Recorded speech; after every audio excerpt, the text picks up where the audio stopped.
Ya teman, balik lagi sama saya dan di sini saya market PC lagi. PC di harga 6 juta lebih sedikit. 6.050.000 lah untuk part yang ada di sini semua, atau bisa dibulatkan di 6 juta aja. Yang dimana saya menggunakan Core i3 Gen 10105F, udah lama sekali sih, dan juga GTX 1660 Super yang second yang ada di sini. Di harga 6 juta yang masih worth it lah dari segi harganya.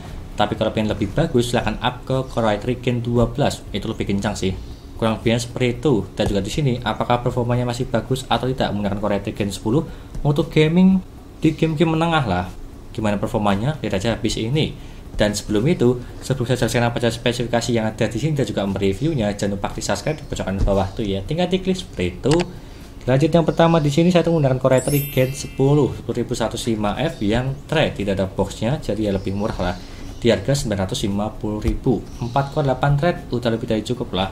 Yang dimana ini prosesor paling laris di tahun 2022 sampai 2023 karena emang kencang dan juga murah, sama seperti Core i3 Gen 12 zaman sekarang ya, yang masih rekomen dan juga saya tancapkan di bagian dalam sini.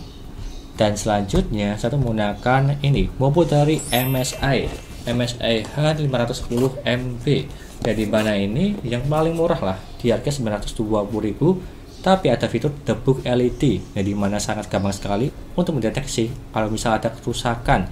Di harga terjangkau udah ada fiturnya tersebut, emang bagus sih mereknya MSI. Seperti contoh yang ada di sini, penampakannya tipenya Ematic dan juga berwarna hitam. Cakep sih dan juga murah. Dan selanjutnya saya menggunakan RAM dari Kyo Stygian di harga 570.000 yang ada di sini, 2x8GB di 16GB. Meskipun kecepatannya di 3200 MHz, tapi kalau yang ada di sini punya cuma mentok di 2666 aja. Jadi ya nggak masalah sih. Ya maklum lah, ini Gen 10 ya, bukan Gen 12. Kalau misal Gen 11 pun juga bisa lah, Gen 11, 12 itu bisa support 3200. Tapi kalau yang Gen 10 cuma mentok di 2666 aja. Jadi nggak masalah untuk yang ada di situ, menggunakan 16GB dan juga berwarna hitam di bagian dalam sini. Dan selanjutnya saya tuh menggunakan ini GTX 1660 Super dari Colorful. Seperti contoh yang ada di sini penampakannya. Ini sengaja saya kasih kaca ya, karena suara di bagian fan ini tidak masuk ke mic sini ya, biar tidak noise, tapi nggak masalah.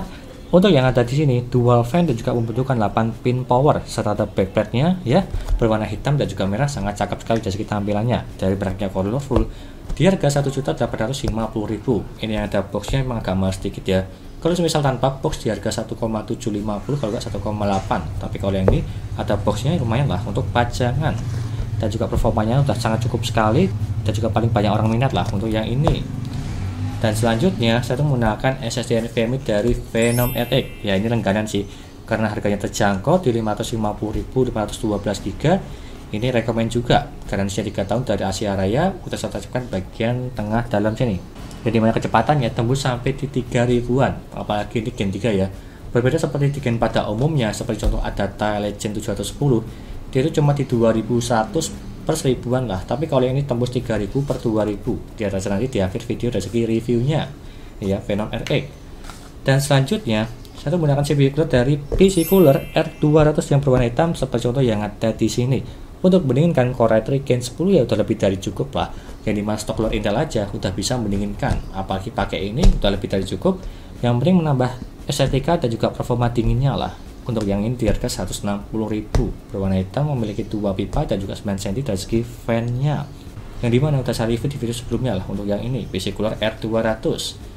Dan lanjut, saya tuh menggunakan ini power supply terbaru dari Acer-nya tersebut yaitu 550 watt 80 plus bronze, yang dimana udah full modular.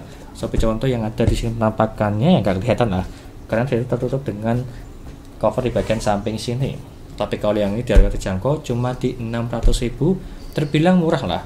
Kalau misal mereknya FSP dia itu di 700.000 dan dia itu juga belum full modular. Tapi kalau yang ini di harga 600.000 udah full modular, mereknya Acer ya, pasti kalian tahu lah mereknya Acer. Jadi ini udah bagus dan juga ada 80 plus bronze kedaftar di website. Ini ya, untuk mengangkat Core i3 Gen 10 dan juga GTX 1660 Super udah lebih dari cukup. Dan selanjutnya saya menggunakan ini casing GameMax, dia itu Strom untuk serinya yang berwarna hitam di harga 350.000, kalau enggak 360.000 lah. Untuk casing yang ada di sini sudah saya review di video sebelumnya, tipenya Ematic tempered glass dan juga di bagian depannya tersebut yaitu ada mesh-nya. Jadi cakep sih untuk yang ada di sini. Belum free fan sama sekali, nggak masalah sih. Tapi tampilannya terbilang ini keren. Dan juga yang terakhir, saya menambahkan fan ada 4 di bagian depan 3, belakang 1. Fan dari Antec lah. Untuk satuannya di harga 35.000. Kalau dikali 4 ya 140.000 lah untuk fan yang ada di sini. Untuk sirkulasi udara supaya lebih bagus dan juga lebih dari cukup lah di bagian depan 3, di bagian belakang 1. Kalau pengen lebih bagus tampilannya, di bagian atas juga bisa dikasih sih. Tapi tergantung budget kalian. Tapi kalau ini budgetnya mepet di 6 juta aja, jadi saya memakai ini aja udah lebih dari cukup dari segi tampilannya. Berwarna hitam RGB. Kurang lebihnya seperti itu. Dan apakah ini worth it atau tidak? Di harga 6 juta. Kalau opsi lain sih mendapatkan Ryzen 5 5600G ya. Tapi dari segi performanya lebih kencangan ini. Tapi dari segi upgradable-nya lebih bagusan Ryzen 5 5600G. Itulah perbedaannya, dan gak usah berlama-lama, lanjut ke tes review gamingnya. Yuk.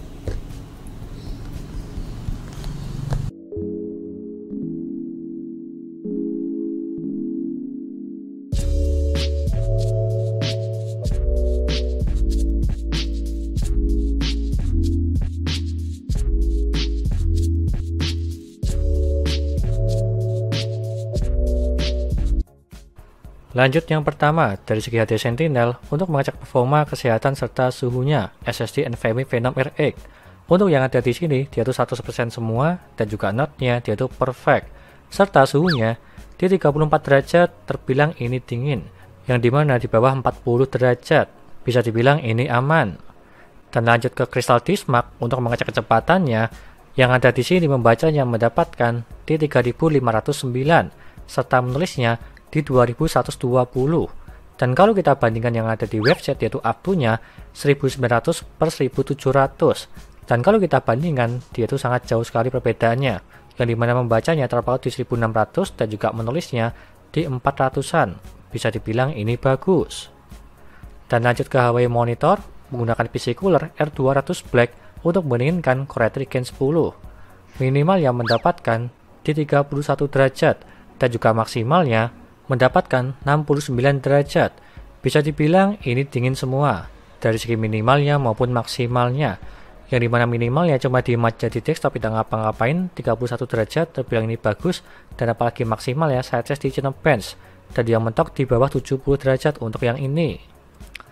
Dan lanjut ke gaming, yang pertama GTA 5 settingan 1080p dan juga settingan very high, dia itu mendapatkan di 120 fps, terbilang ini lancar jaya. Settingan rata kanan mendapatkan di atas 100 fps di gamenya GTA 5. Kalau semisal di game GTA Roleplay juga masih aman lah untuk yang ini. Dan lanjut ke RDR2, settingan 1080p dan juga settingan low, dia tuh mendapatkan di 85 fps. Bisa dibilang ini juga lancar. Settingan rata kiri mendapatkan di atas 60 fps di gamenya RDR2. Lanjut ke Assassin's Creed Valhalla, settingan 1080p dan juga settingan medium, dia itu mendapatkan di 83 fps. Ini pun juga lancar, mendapatkan di atas 60 fps di settingan medium. Bisa dibilang ini settingan paling aman untuk bermain game di Assassin's Creed Valhalla. Lanjut ke Tom Clancy Rainbow Six Siege, settingan 1080p dan juga settingan ultra, dia itu mendapatkan di 210 fps. Ini pun juga lancar jaya. Settingan rata kanan mendapatkan di atas 200 fps.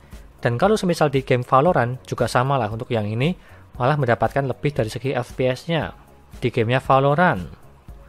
Dan lanjut ke Far Cry 6, settingan 1080p dan juga settingan medium, dia itu mendapatkan di 88 fps.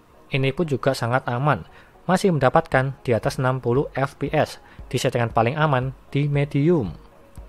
Dan lanjut ke Dota 2, settingan 1080p dan juga settingan high, dia tuh mendapatkan di 120 fps. Ini pun juga lancar jaya. Settingan rata kanan mendapatkan di atas 100 fps. Gamenya ringan sih, jadi ya wajar ya untuk yang ini di gamenya Dota 2. Dan lanjut ke dayanya. Untuk yang ada di sini datanya cuma ada di maksimalnya, dan dia tuh mendapatkan di 224 watt dalam posisi saya tes di gaming. Terbilang tidak boros, tidak irit juga, di tengah-tengah lah, menggunakan Core i3 Gen 10 dan juga GTX 1660 Super. Dan apalagi power supply yang menggunakan 550 watt udah lebih dari cukup untuk yang ini. Dan lanjut ke kesimpulannya, di harga 6 juta, apakah ini bagus atau tidak? Kalau zaman sekarang sih ya lebih bagus menggunakan Core i3 Gen 12 lah untuk minimalnya. Meskipun bisa menambah dana sekitar di 500.000 untuk upgrade dari segi prosesornya maupun dari segi mobonya. Jadi lebih disarankan untuk menambah dana aja daripada menggunakan Core i3 Gen 10. Dan kalau misalnya pengen upgradable, silahkan cari di Ryzen 5 5600G. Tapi dari segi performanya, dia tuh beda jauh seperti yang ada di sini, lebih rendah. Cuma keunggulannya dari segi upgradable-nya aja, kalau misalnya menggunakan Ryzen 5 5600G. Kurang lebihnya seperti itu. Dan kalau yang ada di sini bisa dibilang ini udah cukup bagus. Bisa milibas di beberapa game, tergantung settingannya. Kurang lebihnya seperti itu, dan semua listnya ada di sini. Dan juga semua linknya ada di deskripsi, silahkan beli aja. Jika lo berminat untuk part-part yang ada di sini semua, menggunakan Core i3 Gen 10 dan juga GTX 1660 Super. Sekian dari saya, jangan lupa like dan subscribe, dan nantikan video lainnya mengenai review power PC dan juga rakit PC Intel maupun AMD gaming maupun editing. Dan juga jangan lupa share ke teman-teman kalian yang pengen rakit PC, tinggal DM aja. Terima kasih sudah nonton.